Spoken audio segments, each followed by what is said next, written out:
Chapter 35 ng Banal na Quran. Fatir, tagapagsimula sa paglikha. Sa ngalan ng Allah, ang pinakamahabagin, ang napakamaawain at ganap na mapagmahal.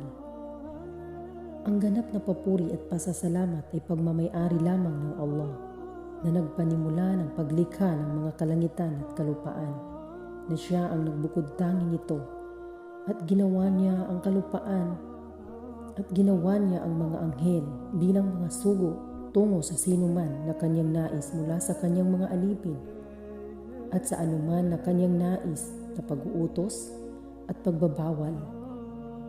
At kabilang sa dakilang kapangyarihan ng Allah ay ginawa niya ang mga anghel na may mga pakpak na 2, 3 o 4 na sila ay lumilipad sa pamamagitan nito upang iparating ang anumang ipinag-utos ng Allah. At dinaragdagan niya ang paglikha sa anuman ng kanyang nais. Katiyakan, ang Allah ay Qadir, makapangyarihan sa lahat ng bagay at walang anuman ang mahirap sa kanya, na siya ay may kakayahan na gawin ang lahat ng bagay. Anumang biyaya na ipinagkakaloob ng Allah sa mga tao, kabuhayan man, ulan, kalusugan o kaalaman, at iba pa na mga biyaya ay walang sino man ang may kakayahan na pigilin ito.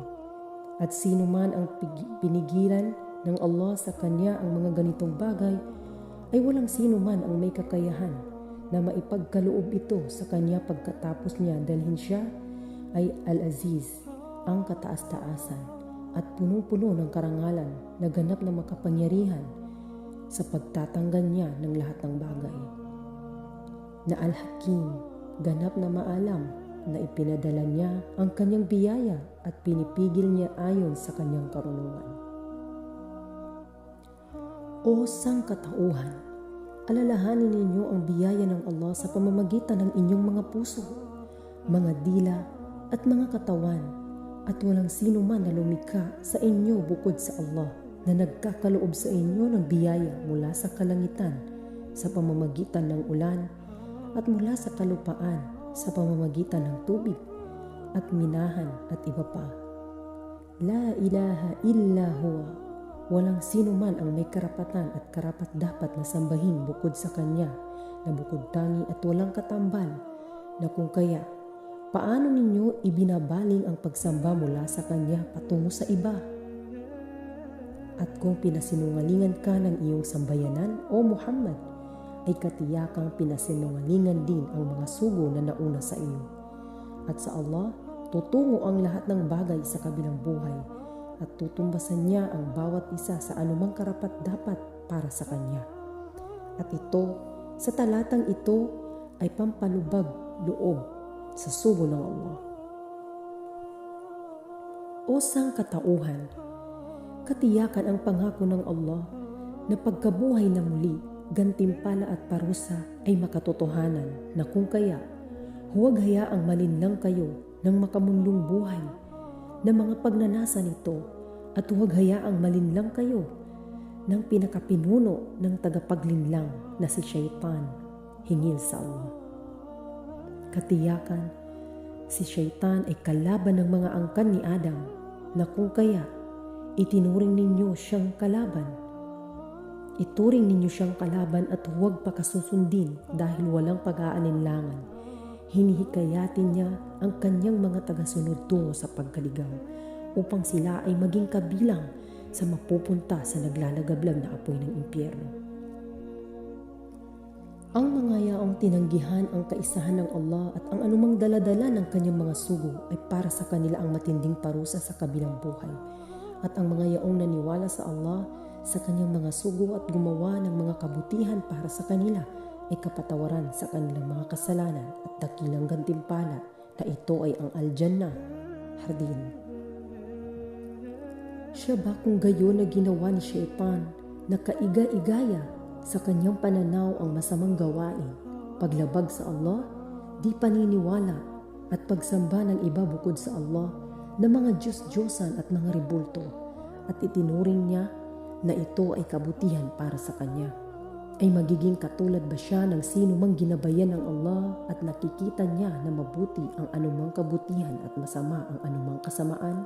Katiyakan, inililigaw ng Allah ang sino man ang kanyang nais mula sa kanyang mga alipin at ginagabayan niya ang sino man na kanyang nais na kung kaya huwag mong ipahamak ang iyong sarili sa pamamagitan ng pagkadalamhati at pagkalungkot dahil sa pagtanggi ng mga ligaw. Katotohanan, ang Allah ay alim, ganap na nakakaalam sa kanilang mga masamang gawain at tinutumbasan niya sila ng masamang kabayaran. At ang Allah ang siyang nagpapadala ng mga hangin upang itulak ang mga ulap, na dinadala namin ito tungo sa mga tuyot na kalupaan, at bumababa ang tubig at binubuhay namin sa pamamagitan nito ang kalupaan. Pagkatapos nitong maging tuyot, nagiging luntian sa pamamagitan nito ang mga pananim na ganito bubuhay ng Allah mga namatay sa araw ng muling pagkabuhay. Ang sino mang naghahangad ng karangalan dito sa daigdig o hindi kaya ay sa kabilang buhay, ay hilingin niya ito mula sa Allah at hindi ito makakamtan kundi sa pamamagitan lamang ng pagsunod sa Kanya, dahil pagmamay-ari ng Allah ang lahat ng parangal, na kung kaya sino man ang naghangad ng karangalan para sa kanino mang nilikha ay ibababa siya ng Allah. At sa sino mang naghangad ng karangalan ng alang-alang sa Allah na tagapaglikha ay iaangat siya mismo ng Allah tungo sa kanyang umaakyat. Ang mabubuting salita na ito ay mga papuri sa Kanya at itinataas niya patungo sa Kanya ang mabuting gawain. At ang mga yaong gumawa ng kasamaan ay para sa kanila ang masidhing kaparusahan, at ang kanilang mga pakana ay mawawasak at masisira at hindi nila mapakikinabangan. At ang Allah ang siyang lumikha ng inyong ama mula sa alikabok, pagkatapos ginawa niya ang kanyang lahi na dumami sa pamamagitan ng lusaw na similya na hindi pinahahalagahan. Pagkatapos ginawa niya kayo mga kalalakihan at mga kababaihan, at walang anumang pinagdadalang tao ang babae o anuman na kanyang ipinanganganak, kundi ito ay nasa kaalaman ng Allah. At kung walang sino mang pinagkalooban ng mahabang buhay o isang bahagi ay binawas mula sa kanyang buhay, kundi ito ay nakatala sa kanyang aklat na ito ay Allah al-Mahfuz, bago pa siya ipagdalang tao ng kanyang ina at bago pa siya ipanganak nito. Katiyakan, itinala ng Allah ang lahat ng bagay at ganap na batid niya itong lahat bago niya pa ito likhain. At wala nang maidaragdag ni maibabawas sa anuman ang kanyang itinala. Katiyakan, ang paglikha sa inyo at ang kalaman hinggil sa inyong katayuan at pagtala nito sa Allah al-Mahfuz ay napakadali para sa Allah. At hindi magkatulad ang dalawang karagatan. Ito ay matabang na matindi ang pagiging matabang nito, na madaling na ipapasok sa lalamunan na pumapawi ng uhaw.